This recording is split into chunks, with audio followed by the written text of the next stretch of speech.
Dans un petit village pittoresque, vivait Pierre, un homme drôle et philosophe. Il portait un chapeau de paille pour l'élégance. Pierre transformait les petits riens en moments de bonheur, comme marcher à reculons dans son jardin, prétendant que cela faisait pousser les fleurs plus vite. Un jour, un journaliste du quotidien, Le Monde et puis Rien, entendit parler de Pierre et décida de lui rendre visite. Intrigué par les récits des villageois, il espérait découvrir la clé du bonheur ultime dont tout le monde parlait. En observant Pierre discuter avec un épouvantail, le journaliste demanda des explications.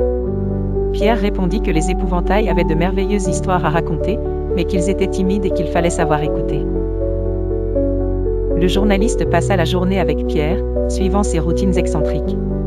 Ils prirent un café avec Madame Tortue, assistèrent à un cours de yoga unique, et firent de la musique avec des casseroles, une activité appelée la concertation des ventres creux. À la fin de la journée, le journaliste réalisa qu'il n'avait pas de scoop pour son rédacteur en chef, mais il avait retrouvé un sourire indélébile et une joie simple, oubliée entre le stress urbain et la recherche de la dernière grande histoire.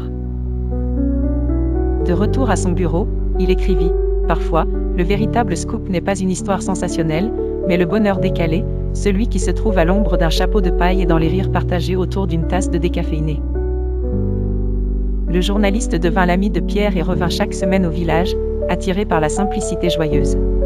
Pierre et ses habitudes devinrent une source d'inspiration pour tous, et peut-être même pour les lecteurs de Le Monde et puis Rien.